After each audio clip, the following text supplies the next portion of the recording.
Welcome back, everyone. Ready for another deep dive? Always. Today, we're taking a look at the film and TV industry, kind of like getting a sneak peek behind the curtain. We've got a bunch of news from Further and Better's February 17th roundup, so we're talking awards, some shakeups in the biz, and even some new projects that sound super interesting. Sounds like we've got a lot up ever. Yeah, we do. So first up, let's talk about the BAFTAs. They just wrapped up, and there are definitely some things to unpack. Brady Corbet won Best Director for The Brutalist, which is pretty cool. Interesting. But Conclave is leading the pack with 12 nominations, and Emilia Perez is right behind it with 11. Wow. What do you think about those, especially with the Oscars right around the corner? Well, the BAFTAs are often a pretty good indicator of what might happen at the Oscars, so Conclave definitely has some serious buzz going on right now. I'd say it's a major contender. Makes you wonder what it is about that film that's got everyone so hooked, right? Definitely. Is it the cast, the story, the visuals? I guess we'll find out at the Oscars. Exactly. Now let's jump over to the Irish Film and Television Awards. They had a really interesting mix of winners. Oh, yeah. Cillian Murphy and Saoirse Ronan both won, of course. No surprise there. But then you've got Ralph Fiennes and Demi Moore winning, too. A mix of Irish talent and big Hollywood names. I wonder if that reflects this trend we're seeing of more international collaborations in filmmaking. It makes you think, huh? Yeah, more diverse casts and crews, stories that blend different cultures, and funding coming from all over the world. It's like the definition of a domestic film is changing. Totally. Okay, switching gear to the Writers Guild Awards now. Shōgun absolutely dominated, winning for both Best Drama and Best New Series. That's a pretty big deal considering how much competition there is in TV these days. Huge achievement. And Shōgun, I mean, that's a period piece set in feudal Japan. It's not exactly your typical lighthearted TV show. Nope. So to see it do so well suggests that maybe audiences are looking for something more, more complex stories, deeper dives into history and different cultures. I think you're right. Now, on a different note, things are getting kind of heated between Canal Plus and Disney Plus over in France. Oh, yeah. What's going on there? Well, basically, Canal Plus is threatening to cut its investment in French films because of how Disney Plus is coming in and shaking things up. Honestly, this whole situation has me a little worried about what it means for French cinema. I can see why you'd be concerned. So Canal Plus has been a big supporter of French cinema for a long time, right? They invest a lot in local productions. Exactly. But Disney Plus comes in with this streaming deal that's way more favorable to them. A 9-month window with a much smaller investment compared to Canal Plus's 6-month window and much larger investment. It just seems kind of unfair, Canal Plus is putting in more money and effort to support French films. Yeah, and that's why they're threatening to pull back. It's a real power struggle between the traditional way of financing films and these giant streaming platforms. So what happens to French filmmakers if Canal Plus actually cuts their funding? Will they even be able to get their projects off the ground? That's the big question. And this isn't just a French problem either. It's happening all over the world. Streaming is gaining more and more influence, and the traditional players are having a hard time keeping up. It makes you wonder how this is going to change the kinds of films that get made and how we even watch them. It's definitely something to think about. Makes you wonder how filmmakers are handling all this, with all these changes happening. But hey, speaking of filmmakers, there are some really cool projects in the works that we got to talk about. Like, did you hear that Kate Winslet is going to direct a movie for Netflix? No way, really? Yeah, it's called Goodbye June. It's supposed to be a family drama, and the cast is incredible. We're talking Toni Collette, Johnny Flynn, Andre Riseborough, Timothy Spall, even Helen Mirren. Wow, that's quite a lineup. I'm really curious to see Winslet directing. She's obviously amazing as an actress, so it'll be interesting to see what she does behind the camera. Definitely. And Netflix just keeps snagging all the big names these days. It seems like it. All right, here's another one for you. Christopher Nolan's next film, The Odyssey, just added Mia Goth to the cast. Oh, wow. So we've got Matt Damon, Zendaya, Tom Holland, Robert Pattinson, Anne Hathaway, and now Mia Goth. That's a lot of star power. That's an understatement. I mean, think about it. The Odyssey is such an epic story full of adventure and intrigue. And then you throw in Mia Goth, who's known for those really intense roles in horror films. Like, what kind of character is she going to play? It's got me really intrigued. Same here. All right, here's a casting change that caught me off guard. Benedict Cumberbatch is replacing Tom Hardy in that adaptation of Joe Nesgo's thriller, Blood on Snow. Kind of surprised, right? Yeah, especially since Hardy's production company is involved, huh? But both are incredible actors, that's for sure. Just different vibes, Totally. I mean, Hardy often has that raw physicality in his role, while Cumberbatch really nails that internal conflict and moral ambiguity. Makes you wonder how this is going to change the overall feel of the film. I know, right? I'm thinking about their voices even. Hardy's got that deep, gravelly voice, and Cumberbatch has that more aristocratic, precise tone. It'll be interesting to hear how Cumberbatch fits into that gritty world Nesbitt creates. Okay, this next one is a bit of a change of pace. Vince Gilligan You know, the guy behind Breaking Bad. Oh, yeah, of course. He's teaming up with Rhea Seehorn, she was fantastic in Better Call Saul, to do a new sci-fi series for Apple TV+. What do you think about that? I'm into it. Gilligan is so good at creating those complex characters and plots that keep you guessing, and Seahorn is such a talented actress. Right. Putting them together on a sci-fi project sounds really cool. Like, imagine what they'll come up with. Exactly. Sci-fi gives them a whole new playground to explore. All right, let's move on to the world of film festivals and market trends. It seems like everyone at the European film market is talking about AI. That's not surprising. It's really shaking things up in the film industry. Some people are excited about the possibilities using AI for marketing, sales, even some creative aspects of filmmaking. I can see that. But then you have others who are worried about jobs, Hmm. and what it means for the creative process. Yeah, it's a big debate for sure. Kind of a crossroads for the industry. Absolutely. We have to figure out how to use AI in a way that benefits everyone. Definitely. Meanwhile, over in Hong Kong, the international film and TV market is launching a new online platform for intellectual property trading. Interesting. It's all about content these days, and intellectual property is gold. This new platform could make it easier for filmmakers to connect with investors and distributors. It's really interesting to see how technology is impacting the global film market. Now, switching gears to film festivals, the Santa Barbara International Film Festival just announced its winners, and it's a really diverse group. That's awesome. Film festivals are so important for independent cinema. They give a voice to filmmakers who might not otherwise get their stories out there. Yeah, and Santa Barbara is known for showcasing a really wide range of films, everything from documentaries to experimental stuff. Exactly. It's great to see them championing diversity and giving a platform to stories that deserve to be told. Speaking of filmmakers to watch, Rupert Friend has 2 films premiering at this year's Berlinale. That's right. You might remember him from Homeland, but he's really making a comeback, especially considering he had a rough experience at the Berlinale back in 2009. Oh, wow, that's right. It's great to see him come back with not just 1 but 2 projects. It shows dedication. Definitely. Okay, get this. Bong Joon-ho, the director of Parasite, is back with a new sci-fi thriller called Mickey 17. It premiered at the Berlinale and stars Robert Pattinson. Okay, I am there. What's it about? It explores identity and mortality, but with this really unique premise. It's about this worker on a colonization mission who gets regenerated every time he dies. Apparently, critics are already raving about it. Bong Joon-ho's films are always so thought-provoking. He has such a unique style. It's awesome to see him go back to sci-fi after Parasite. It is. And speaking of the Berlinale, there's another film premiering there that I wanted to mention. It's called Dreams and Nightmares by Shatara Michelle Ford. I've heard her name before. Hasn't she done really interesting work? Yeah, her films often explore themes of race, gender, and sexuality. This one is about 4 queer black women who go on a road trip that takes a dark turn.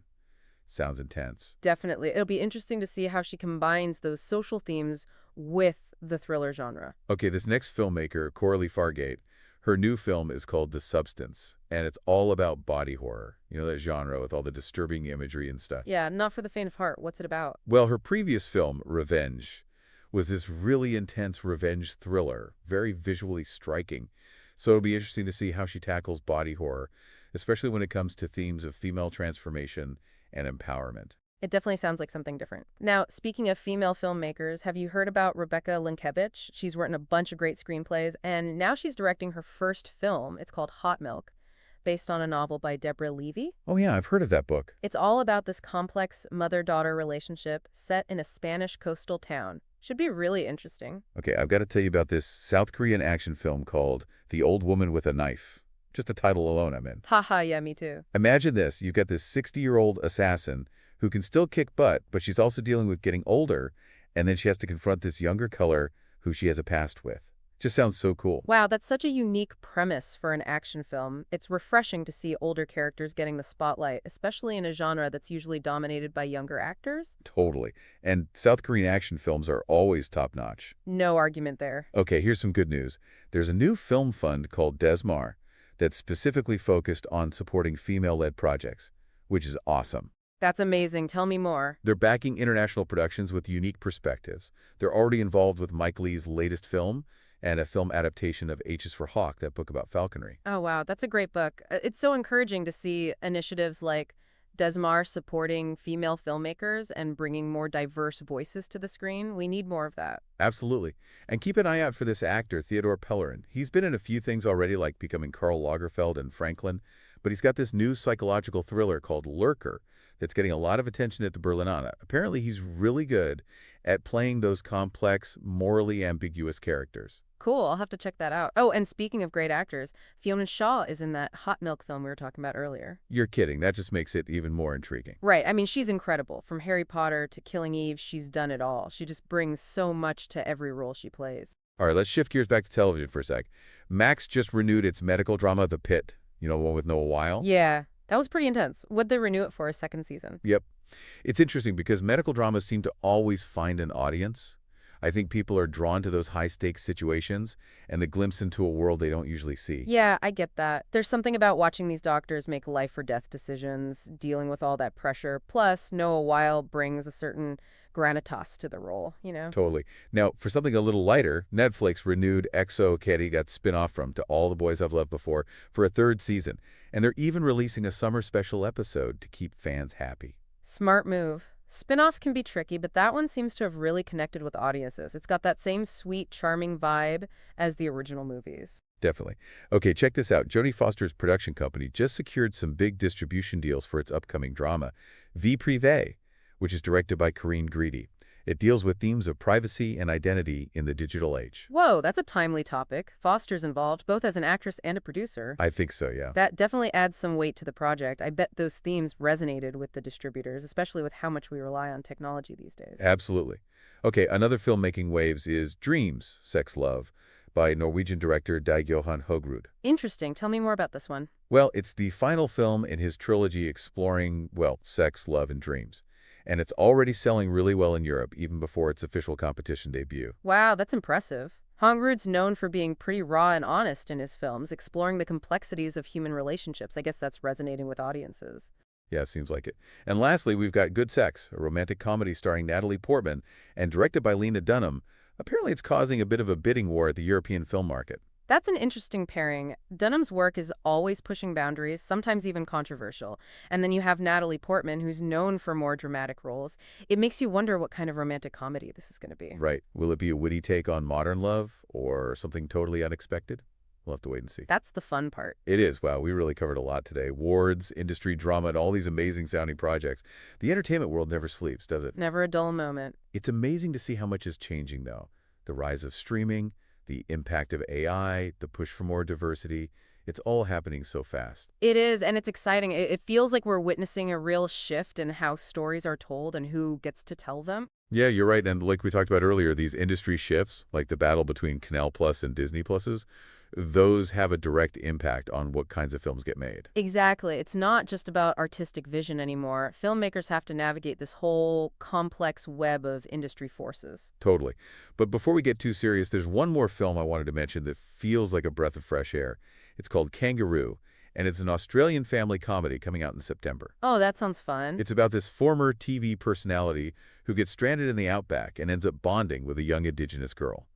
Together, they start rescuing orphaned Joes. Oh, that's sweet. It just feels like a good reminder that amidst all the chaos and complexity of the film industry, there's still room for stories about kindness, connection, and finding hope.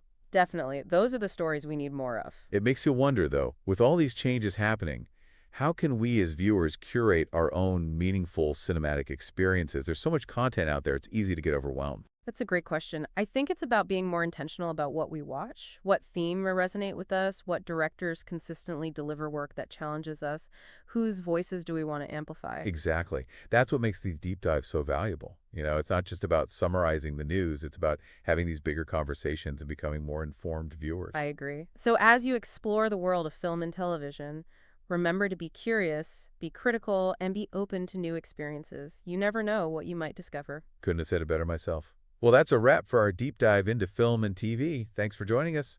And we're back. Wow, we covered some serious ground today, huh? Award shows, industry shakeups, all these new films and shows coming out. It's a lot. It really is, but it's fascinating to see how everything connects. You know, all these individual stories and events, they all point to these larger trends happening across the industry. Definitely. And one thing that's clear is just how much is changing. Streaming is taking over. AI is making its mark, and there's this real push for more diverse voices and stories. It's a lot to keep up with. You're telling me. And remember those funding issues we were talking about, like the whole Canal Plus and Disney Plus thing? Those kinds of battles have a huge impact on what films get made and who gets a chance to tell their stories. Right. It's not just about creative vision anymore. Filmmakers have to be really savvy about navigating these industry forces. But before we get too bogged down in all that, I wanted to highlight one more film that just sounds so heartwarming. It's called Kangaroo. It's an Australian family comedy coming out in September. Kangaroo? Okay, I'm intrigued. Tell me more. It's about this former TV personality who ends up stranded in the outback, totally out of her element. And she forms this unlikely bond with a young indigenous girl. They end up rescuing orphan Joes together. Oh, that's adorable. I love the stories that show that connection between humans and animals. Me too. It's just a nice reminder that even with all the challenges and complexities we've been talking about, there are still stories out there about kindness, hope, and finding connection in unexpected places. Absolutely. It really makes you think, though, right? With all this change happening, with so much content being thrown at us from every direction, how do we, as viewers, find those meaningful cinematic experiences? How do we make sure we're watching things that actually matter to us? That's such an important question. I think it comes down to being more intentional about what we choose to watch. Like, what themes really speak to us? What directors consistently make films that challenge us and make us think? Whose voices are we looking for? Whose stories do we want to hear? Exactly. And that's what I love about doing these deep dives. It's not just about summarizing the news. It's about having these bigger conversations and becoming more thoughtful, engaged viewers. I agree. So as you go out and explore all these amazing films and TV shows out there, remember to be curious, be critical, and always be open to new experiences. You never know what cinematic treasures you might find. Perfectly said. Well, that wrapped up our deep dive into the world of film and television. Thanks for joining us. HEC She.